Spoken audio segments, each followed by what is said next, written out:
Hello, friends and fellow gamers, I am That Zero, and today we are back to chat on some more Last Cloudia. On the menu for today, we are jumping back into our Surviving Arena series, but this one is going to be a little bit different than usual. Instead of focusing on a specific topic, I'm actually going to showcase a recent defense build that I had spec'd out that actually ended up having a 100% defense rate for about 48 hours. Full disclosure, after people kind of figured out what was going on a little bit and the meta started to shift within this new season, I dropped back down to about a 25% win rate, which is about more on par with where things usually are, so things got shook up. It's not quite as good. I could probably adapt it to be able to make it be somewhere, I just haven't quite had the time. But I still want to go through because I spent a ton of time on this particular team, and I think there was some really neat things that I was doing. At the very least, I think there's some interesting things you could glean from the logic that I went through in making some of my decisions. So I want to go through some of the different builds, formation, the placement, the goal of the team, and the flaws of the team. Just kind of show you what exactly I did. Alright, so here we are looking at the team. Now, there was a few different goals that I wanted to have when I seeked out to make this team, and for clarity's sake, this has gone through a couple of different iterations, and the reason that I wanted to make this work was a couple. One, I got Rabballa finally built, so I wanted an excuse to use her. So I wanted to find something she could do that nobody else could do and build a team around it. Two, I am sick of Theria being kind of annoying. Like, you can counter her much easier now, especially with Spellrender, than what you could before, but she's still annoying and feels semi-mandatory just because of the anti-fainting. You know, barriers aren't as big of an issue now if you have enough damage to deal with it, but it's still annoying. So I wanted to not crutch on Theria. So the goal was use Rabballa as a key piece of the build. Do not crutch on Theria. What we have decided to do is basically make an all-elemental team. The core of this, just to spoil things early before getting into the nitty-gritty stuff, is I am utilizing a passive that people often overlook on Rabballa. So the main thing on Rabballa that matters is Divine Winds. So Battle Start, minus 20 attribute resist to all enemies, and thunder damage taken, minus 25%. So what does this do? Basically, we get a fast earth wall, which saves us 5 SC, and the big one is this attribute resistance. Now, some people, at least before I made this, told me that they thought that this was just earth resistance, which would make sense because she's an earth caster, you know? But this is actually just applying the weak effect. So just like how V is powerful because he has a fast annul melt effect to reduce all ailments, she has fast Giga Weak. So she gives the flat minus 20% attribute resist to all enemies. And in most cases, attribute resistances aren't that high on most enemies. Like, the units that we use, they're not that high. So most of the time, this is going to just drop everybody down below negative in their resistances. Why is this important? Well, if you're negative in general, that's a multiplier for all of my elemental damage. More importantly, I also get weak boost. So if you drop just below 5, okay, you're getting an extra 5% damage there, and then the extra 30% on top of it. I don't know exactly how to test how the damage calculations work, but it feels like weak point boost is sitting outside of some of the other multipliers and is multiplicative with some of the others, because it just feels like it does more than something like sword high boost. They both give a 40% physical damage buff, but it feels like weak point boost just does more, and I think it's because of where things come into the damage equation, and so it feels really, really gross. I have already indicated part of this is that I want to make it so that I'm dealing tons of damage with all of my teammates, okay? Another key piece and a goal that I wanted to make of this is I want every single unit to be a valid threat. Usually what would happen with my defense teams is people would just figure out who's my powerhouse, whether it was my caster, and if they take out my caster, then nothing else really plays, or maybe you have to take out Nero, and then if Nero dies, then, you know, everything falls apart. At least that's usually what I find with most defense teams. There's always a vulnerability, and it's usually tied to units, because they each have their pieces that they do, and they are not enough on their own. So I wanted to make it so that everybody is a valid target, and if they can't manage all of them, any one of them could screw their run over. So, first and foremost, the way that we're doing this, formation-wise, we are running Spellrender. Spellrender, what does this do? Well, first of all, for aggressive teams, this is by far the best out there. One, you get a stacking Sorcerer Slayer bonus. So if you have Sorcerer Slayer and you're using this, you actually get that effect basically twice. I don't think this gets special boost, but it gives you that 50% damage bonus without technically counting as your Slayer. So it actually overlaps on that, which is really, really great. And the big thing is Battle Start, Recover, SCT. Now, it doesn't tell you how much that is. I believe what it technically is not actually time-gated. This is, you get 1 charge of your S3, 2 charges of your S2, and 3 charges of your S1. Okay, so I actually went back after I was done recording this, and I think that I actually know how this calculation works. It is 50% of your max stocks for every single skill. I found this out, or at least came to this conclusion, simply because Roy, who only has a max stock of 1 on his S3, he only gets exactly 50% of it by itself. And other units, it felt like it was 3, 2, and 1, because usually that's the allotment that they have. They have 4 or 5 on their S2. So yeah, just wanted to clarify that. Pretty positive it is 50% of all of yours. So it's extra beneficial for people with higher stocks at base, and things like Purple Orb can actually help the amount of SCT you get, as well as skill stocks. If you didn't know, that's pretty damn good, especially when somebody like Nero takes a long time to charge up and Helter Skelter's busted. So what this ends up meaning is between Abandoned City, Spellrender, and Skill Charge 3, I basically get 1.8 Helter Skelters. By the time Nero uses his first, the natural recovery of seconds has gone up just enough to get a second one, and then you can do more, which comes into play much more effectively on offense, but in defense, still really nice. It means that if they take him out really quickly after his first, he probably already had his next one charged, so when he gets his revive or his decoy, they have to be on top of him, or he's coming in for another Helter Skelter, possibly just wiping their team, which is pretty great. Now, the vulnerability in this is it makes you have lower defense, and you're in general just weak to no attribute and long range attacks. So things like if you are going against an aggressive Gen counters Spellrender pretty well, just because his S3 and his S1 can hit pretty hard. And also Baron does really good, because he can have some good range on his abilities, he's neutral damage, and he just hits like a truck. So he's a pretty decent counter to something like this. So people that are running Spellrender, those 2 units, usually pretty good. Rem could do pretty good as well. And in general, neutral damage is just really solid against them. But you do have to be careful because these teams are vicious. Now, let's go ahead and take a look at my priorities. So I have skill 3 on all 3 of my units. So the main reason for this is I want them to instantly dash from where they are. So if an enemy decides to focus on anybody other than Rabballa, they have to chase my units around the map. Now, hopefully they're tracking different targets so that they can't be stacked up. Basically, because all of them are movement skills, I want all of them to be moving right away. When I'm making my defense team, I try to think, how do I try to fight these teams? And the psychological side behind it. So if I look at a team such as mine, I would think, okay, bunch of physical DPS, Kyle's there, so I'll have to choose through some extra health, whatever. The caster can screw me up because maybe I'm not running Theria, or maybe I am running Theria, but either way, the caster having to fight for that cast space is really annoying, and they could just flinch my team unless I'm running units that are just don't care about it. So I want to take out Rabballa first. She's pretty squishy in general, so I'm going to try to pile on top of her. Well, let's go ahead and see what happens when I try to actually spar my team. Alright, so we're going to go ahead, and there's only 1 caster. We're going to go ahead and try to take them out. Get a little bit of ping damage here. Alright, Shiny Nova. And, yeah, we're going to Overture. Oh. Ow. Ow. So the way that I set things up with the formation is I actually put Rabballa in front. And I did that on purpose, because I figured people are probably going to try piling onto her with movement skills anyway. And I put Nero directly behind her, so when his S3 comes through, hopefully everyone is piling their damage up onto her.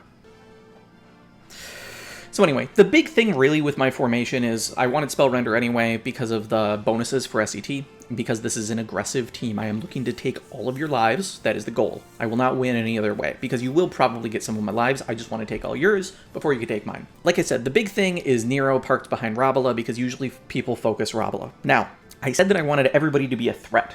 You can see that I actually have Rabballa on Blizzard instead of something like Grand Cross. So I'm spending 4 SC and using something not outside of her kit, and something that is arguably less good than Grand Cross, because Grand Cross can actually get through Theria barriers and lift people regardless of that barrier, which means the flinch immunity is no longer relevant. So you'll see lots of cancer teams where their idea is to just stall out generally run Grand Cross. But the problem that I found with reliability is that the cast speed requires you to have multiple pieces of gear on, for one, which is a little bit annoying, or at least can be annoying. And I wanted to make sure that she could be as tanky as possible. I just found that to be really, really important. I want her to be able to take the hits if people decide to go and focus on her, and using my slots on cast speed to try to beat other people with Grand Cross just wasn't cutting it. And Blizzard has a quicker cast time, so I felt that it was good enough. And in addition to that, I want, as part of her tankiness, to be running Beast at the end. The main thing here is, one, I get Sorcerer Slayer, so if she decides to sling any abilities, they'll be doing extra damage to sorcerers. Not a huge deal, but still pretty cool. All attribute resistance is up by 10, so that means I'm taking 10% less damage from everybody. Great. And if they're trying to do something similar with Rabballa, trying to get me below negative, they're only going to get it in certain categories because it's 50% less effective, basically, because I'm counteracting it with this arc, which is just a phenomenal arc. Critical attacks, can't take them. You have to be doing neutral damage up to, caps if you're wanting to deal out your big, massive damage, which usually people rely on crits to be able to hit damage cap in Arena, for the most part. Also, chance to silence when magically attacking. So if people are not actually building appropriately to fight ailments, then this is just one way that you can kind of screw them over. Now, you will notice I am not running Ghost Hime, and that may be to my detriment, but I found that these other pieces just were more important to the strategy, and I was doing so much burst damage. Usually, people did not have time to heal. Usually, my AI would just be taking out all of their DPS units, and then it would just be Theria sitting there by herself, able to do nothing. And then she would just die while her friends healed up, spawned up afterwards, and then I'd continue to steamroll through the rest of the match. I am running 4 Lords of Ruin just because when you have armor on, which you want to in Arena anyway, this just helps you so much with survivability. So if they try to nuke Degrouge, who is a major damage threat, just like Nero, it is supposed to be very, very difficult to get through. And the other part of talking about Kyle that's really important is some people think that Kyle's shield is just like magic, a magic cheat code to just get you all this extra health and just make you invincible, but it's not really the case. If you build him tanky, it is hard to do a lot of damage to Kyle. The barrier that comes in has to do with his current health, not his max health. Pretty confident at this point, was not before, I am definitely now. So weakening Kyle before actually going in on somebody to try to confirm a kill makes that barrier be weaker when it actually procs. I digress. But the problem is somebody like Rabballa who's really squishy, or Theria, or Gen, their defenses are just not very good. So it doesn't really matter if you have an extra 15, 20k HP on top of your base HP pool, which could be really high. If you're still taking crits for 16k, multiple hits of it, you're still gonna get messed up. So we have the Beast at the end to be able to make Rabballa not take those crits, hopefully not take that much damage, but also we need to have our defenses raised really high, because otherwise people are just going to chew through all of that. So we need to make our damage mitigation really solid as well. So this arc helps us do it on Degrouge. Over on Kyle, he's kind of there to be our meat shield and then also dish out some good damage. So he's just on pirate ship. Nero, obviously, he's just a menace in PvP. He's not quite as crazy as Lug. I think Lug probably gets the leg up on him, but I don't have him, so I don't know for sure. And Roy probably is about on par with Lug from what I've been hearing, but I have not played with him enough. Either way, probably the best 3 DPS units in the game. The more I play with her, though, Degrouge, God, she's really vicious. She's absolutely vicious. You'll see she was actually my MVP over Nero in the screenshot from the beginning, showing my defense. All right, let's go ahead and take a peek into the specific builds. We are running a little bit of survivability with HP plus 2 and HP 4. We are on Advanced Aim Vitals as well as God Slayer. Now, Degrouge already comes with Human Slayer, which in my opinion is probably the most beneficial package to have in Arena because it hits so many things that are viable. Sorcerers, snipers, knights, soldiers, like literally everything is really good to be hitting, so it's awesome. So just adding God Slayer so we can deal with Lug better, we can deal with Ray, all that sort of shit. Great. Special boost because we want to jack up that damage. That's how we hit our damage cap. Real hard to do if we're not matching Slayers. Fast protection, fast magic circle, just a little bit of extra MP for sharp eyes. Fast protection for some damage mitigation. Like I said, weak point boost, super duper important. All of our units are going to be having Post for Glory, Post for Honor, because again, we just want to be chaining Sharp Eyes and skills together. So as soon as we snag a kill, we want to be getting more and more skills to be able to use. Sneak Attack and Backstab, they're just some of the cheapest ways to get damage. It might not always happen, but anytime you can happen to catch somebody where the damage technically counts as from behind, it's a massive damage boost. And on Degrouge, it works out really nice because her S2 hits in such a big range that you can often get enemies when they're going towards your allies. It works out pretty well. And of course, Sharp Eyes, because I've been talking about it, as well as From Zero and Your Demon-like Way. From Zero was from a limited collab, but it is super duper key in just staying alive and just making sure you can really tank whatever damage is coming in at you and you could stay aggressive. It does bottom out our MP, but when we're using Sharp Eyes to use every little bit that we can get anyway, it's fine if it drains one time to make sure that we can stay up. And then your Demon-like Way, because once Degrouge closes her cap, she needs to be able to move to use her S1, which is very powerful, and so you want to make sure that she has that extra speed on her, and I'm a scrub and haven't gotten fast speed yet, so here we are. Grand Brave, critical, she needs both anyway, so we're going to get all three from your Demon-like Way. So she is a massive threat and can absolutely one-shot people if they're not built and ready for it, and if she's matching Slayers. She is ridiculously good. Over on the gear side, we have the Fiend Horn. I think arguably Rebel Dragoon's Spear, probably better, getting a little bit of extra skill recovery along with our Advocate's Plate, which also does a similar thing because she is a god type. And then we have physical damage boosted over time from Dunkelhelm in addition to giving some extra health. And then also Pirate's Battle Flag, because again, we are looking to nuke as hard as we can. So getting an extra 20% on all of our allies is really great. Obviously that does not stack with Dunkelhelm, it's the same exact buff, but the Dunkelhelm one is going to last after that 10 seconds and give us an extra 30 seconds of plus 15. So the burst is for all of the team, Dunkelhelm is so that she can keep it up throughout and keep bursting people down as they're respawning. All right, let's go ahead and get into Rabballa because I really, really love what I've done with her. All right, so I have some of the HP ups because just raising that base HP pool is definitely nice in addition to what we're going to be getting from Kyle. We then have our most efficient MP ups so that we can have a bit better regeneration with our magic circles. We want to make sure that we're getting our MP back as quickly as we can, especially if you can snag a kill. So having that up as much as we're able is definitely a nice thing. We have advanced magic circles on as well so that she could potentially just use this right away. And if the AI does it, then we can get that ticking up for us. All right. Next, we are on God Shield so that we have minus 10% from God types, which obviously Luke is going around and there's other gods that are solid as well, so that's happening. And then we have Luxeus's protection, so that non-gods are doing 7% less damage. Now, I would think that only 7% wouldn't be that much, but considering this happens after all other damage calculation, it absolutely can bring it down to the point of just letting you survive and require one extra hit to be able to take you out, which can be totally the difference of you swinging a match in your favor or getting completely steamrolled. So because I just want to make her survive and make it annoying for them to burn as many skills as possible to get her dead, I think it's worth. Awaken is just a mainstay. You need to have some way to get your HP back and have some free sort of staying power in Arena. It's just kind of mandatory at this point, so we do it. Post for Honor, again, if she happens to snag a kill with one of her various skills when Blizzard isn't going, then she'll be able to spike up and get Blizzard to start chaining. Then we have Celestial Mass. See, we just want her to survive. We want her to be a target.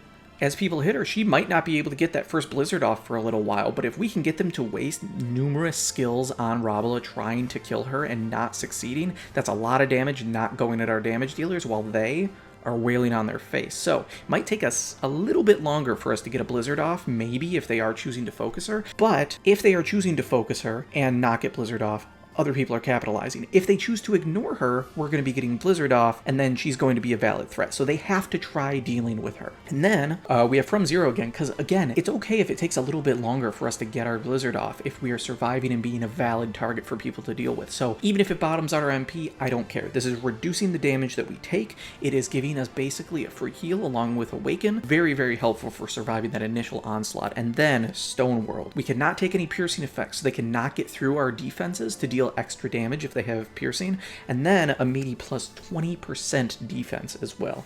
So that's going to come in play because if we go ahead and take a look at our equips here, we are running Science Flag just so that if she happens to throw any skills, it's going to be a bit meatier on the damage side. We are then running a plus 40 Crystal Mail Millennia. So this has over 300 defense, so we are beefing her up significantly, as well as reduced chance to take criticals, irrelevant. We already have that on our arc in better form, and then just a flat minus 15% to physical. Now, I do think that what I could be doing instead that would be a little bit better is I could probably flex a little bit of my points, and I think that I could take off something like God Shield or Luxeus's protection, and I could instead be running the Rephius Spear for an extra 20% earth, and then running Spear High Boost and Spear Boost in order to get that flat reduction. This was just where the build was at when I happened to go through and make the video, so this is what I was using at the time. I do think that it could be made better. So we also have Carbon Fiber Shield. So we don't have a full-on guard package, but we at least have a chance to guard to reduce some damage, and again, we want her to survive the first initial onslaught and be a target for as long as possible. Cultist Pendant, obviously, are the Blizzard quicker, but this plus 35% defense for the first 10 seconds. We want to win this 10 seconds. It's very key to us being able to snowball into the rest of the game. And then, if we actually look at where our defenses are before that 35-point buff, she is sitting without her arc at 1500 defense. Again, what I said before is Kyle's shield is not an instant win button because, oh, hey, there's a barrier, it's hard to get through it. No, you need to mitigate damage too. So we have tons of damage reduction going into it as well as defenses going on to Rabballa to make it so that that shield goes extra far when it triggers from Kyle. All right, on to Kyle himself. So we are running a little bit of extra HP on him. Not all of them, but we are running a pretty significant amount. But in addition to him being the HP soaker, we also want him to deal significant damage. Again, we need him to be a threat, not only by providing a shield, but also by being able to dish out damage and take out units like Logzeus because he has Divinity Slayer. So we have critical up to just raise that little bit of chance of hitting a crit, because when he hits a crit, it slaps, since he has Advanced Aim Vitals. We then have Special Boost to go along with our Divinity Slayer. I'm not opting for any other Slayers, because I would be sacrificing a little bit too much, but just the fact that he can help to deal with gods specifically. And also by having this, it makes it so that if, say, a Logzeus is choosing at the beginning of the fight to not go in, the AI is more likely to target someone you have Slayers for. So I'm hoping that the S3 from Kyle will actually go on to somebody like Lug and divert some of their attention over to other units. So it will not work all the time, but having it mixed up a little bit can kind of help Jack with the placement and make it a little bit harder for them to be able to fight you. We then have Fast Magic Circle just for a little bit of extra MP to help out with survivability. Awaken, again, I love Awaken in Arena. Fire Critical Raise, this is one of those key pieces that really helps you to just jack that damage through the roof and consistently hit cap. When you're on those Slayer bonuses, you hit the critical and then you are just, boom, getting that one-shot damage. Again, weak point boost, pose for glory, pose for honor on everybody. Then again, we are running from 0 as well as Celestial Mass so that he can take extra hits.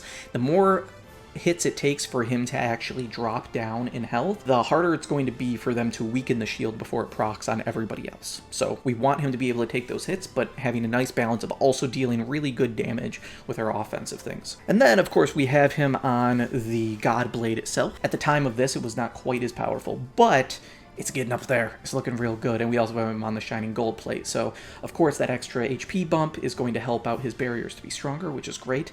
And then I really like this tricky little thing that I did, which is I threw on Green Pendant and Scarlet Stick's Eye. So the idea is if people choose to ignore Kyle, he is a bit of a threat. But if they choose to forego him, try to burn through, hit Rabballa, hit somebody else like Nero, who is a little bit squishier, burn through the shield, kill them, get everybody dead, and Kyle's the only one up because he's so damn tanky.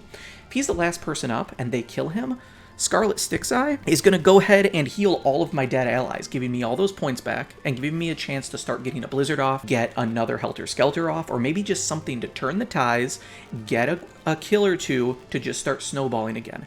And he's got green diamonds so that he can get one free revive, since I'm not actually running decoy on him, and then when it happens again, he can heal the people that are already up, or he can revive all the people that are around in order to get us some points back and get us back in that fight. Now, strategies like this is why it's really important on offense to have at least one unit with an S1 that can hit anywhere without line of sight. So if you have somebody like a Dante that can shoot in a straight line, or a Kohaku to go kill somebody, even somebody that's maybe not quite as readily available, like maybe the S2 from Lug, has a little bit of a longer charge time, but it can still hit anywhere on the map without line of sight. Anything like that is really valuable to have at least one of in your party. Gen's really good for it too, since his S1 and S3 both do it. Very good, so that you can snag those kills off those revives. So this, while it might be annoying, if you are able to manage your resources well enough and your micromanage your units, you can pick a team like mine up or off as they get that quick revive. But if I catch them off guard, they're not ready for it, Helter Skelter could come in and just wipe an entire team, which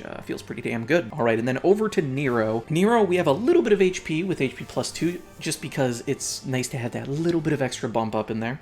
Critical 2, again, any little bit of edge we can get to increase the odds of getting a critical, because Nero is definitively our highest damage dealer. I have hit technically higher numbers with Degrouge. I've gotten well over 20k with her. But more reliably, Nero is the one that is putting in work.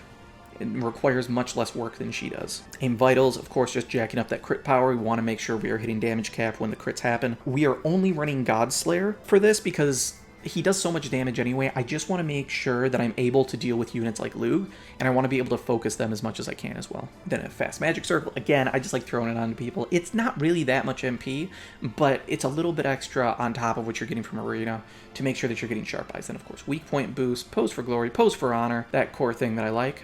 Sky high, because all of our units pretty much trigger sky high, so we may as well get the extra damage boost off of it. I didn't run it on everyone, but Nero's already set up with the package, so we may as well throw it on. Then surprise attack and backstab, again, really great, especially if we catch people off of a revive and they're not ready for it. Totally wipe everybody. Sword high boost, because if you're running a sword, you just want to be using it. It's great. Skill charge 3, this is because he can have 2 charges of Helter Skelter, and so we want to make sure that on top of the free one that we're getting from our Spellrender, we are also getting basically an extra one between skill charge 3 and our Abandoned Sea. Then Sharp Eyes, again, just jacking up that damage, jacking it up. Oh, look at that. More jacking up the damage. Berserker. Throw it up there as well. From 0-2, yes, it's going to dip down our MP, but if it gets high enough to get Sharp Eyes to hit anyway, we're going to use it and probably be like 10 or less anyhow. It's worth being able to take one big meaty hit and let our Helter Skelter be forced through. Equips. Pure Blade. Super duper great. I absolutely love Pure Blade. It's super awesome. And then, instead of something like Trish, which technically gives us more strength, we're not going to need its effect to diminish resistances, so I don't think that it's that important in this strategy. Instead, what I want to do is make it more reliable to hit those crits. This gives us a +3 crit chance while also being a machine for his machine high boosts. So yeah, I love it. And then we are also running Speed Shoes because when he's not using Helter Skelter, he needs line of sight for Overture, and he also needs to run up to people to use his S1. And people can actually kite you when you're using something like Berserker if they're faster than you, and they can just run around letting you kill your own HP, and you want to avoid those situations. So putting on something like Speed Shoes to jack his speed up, in addition to the blessed speed he comes with, makes it very difficult for people to outrun him.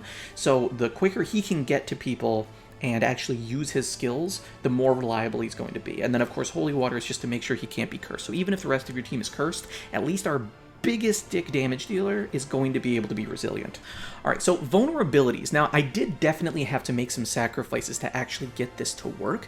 I covered minor ailments just by simply putting on the right gear, but I'm very, very vulnerable to V, for instance. So, my Degrouge, for instance, Illness and Curse, great, but I'm already weak 1 in, well, I'm not weak, but I'm only resistant 1 in stun. So she can totally get stunned by a V, and if he comes in and a null melts, I'm going to be resistant only in the other 2 as well. So she's very, very targetable. Now, I have nil in silence and stun, but again, a V can come in, tear it up, and then it's a problem. Also weak to illness.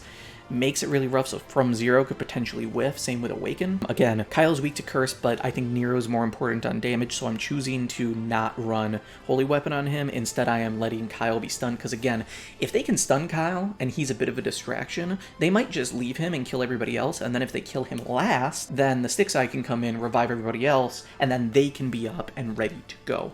And I will say part of my mentality with this is it's very expensive to build ailment resist unless you're running Paladin. I need to forego that in order to get the bonuses from Spellrender. But my logic is I am either killing them or they are killing me. If they are killing me, when I get revived, I have been cleansed of all my debuffs, which means they need to be reapplying them. And in the time it takes for them to reapply them, I could just be getting an S3 off and murdering someone or multiple someones. So that's the idea. Instead of running ailment resist, I'm just going with, I will revive, and technically I don't have that ailment anymore. Boom. Works sometimes. And then, again, Nero's the one that I wanted with the most coverage, so he is always nil and curse, which is great. And then stun, because of, I believe he actually comes with either resistance or nil in stun, and then our speed boots, which are also giving him the +2 to speed, give him an extra one. So I think he has a +3 in stun as well.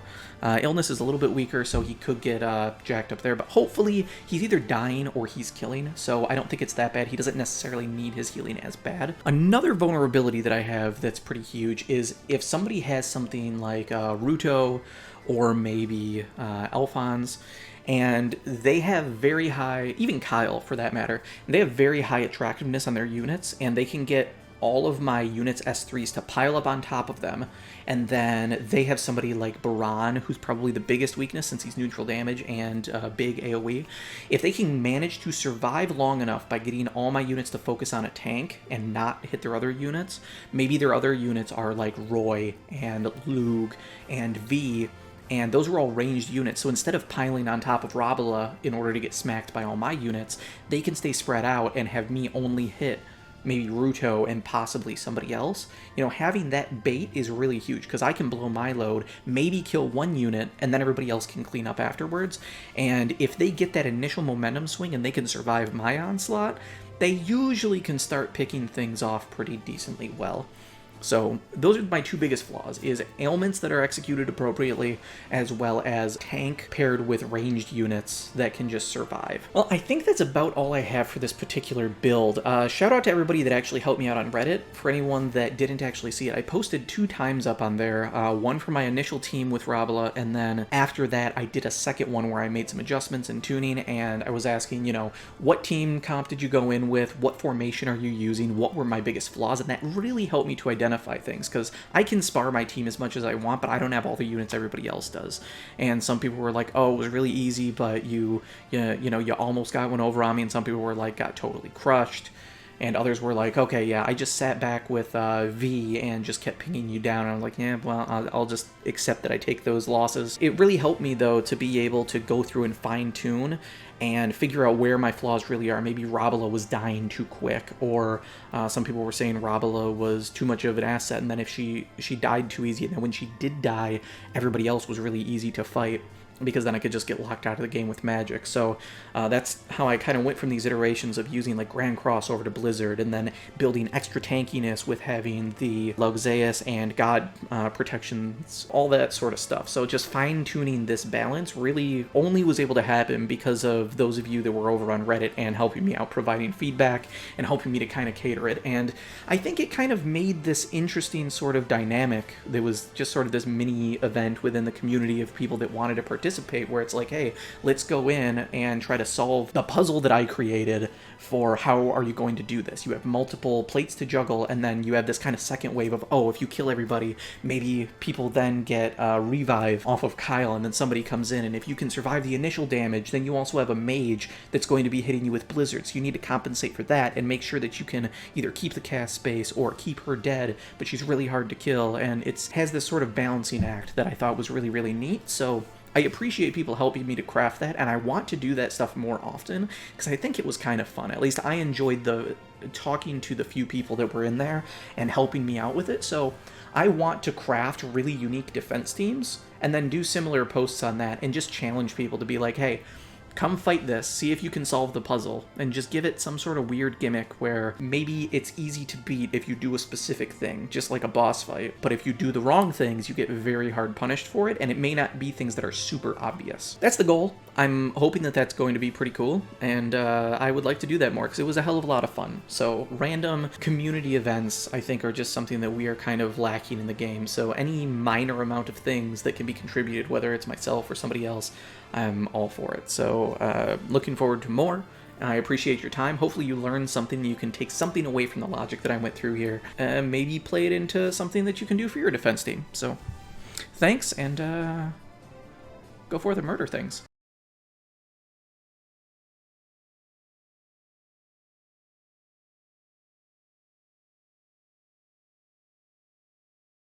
Yeah, so that is the builds. I appreciate anybody that actually helped me on this. If anybody wasn't aware, I actually posted 2 times up on the Reddit, and I had people come fight my team. I made some iterations, and then I came back and ended up with this one. Got a whole bunch of feedback on people that were able to go in and beat it, and I could kind of find out what builds I asked. Okay.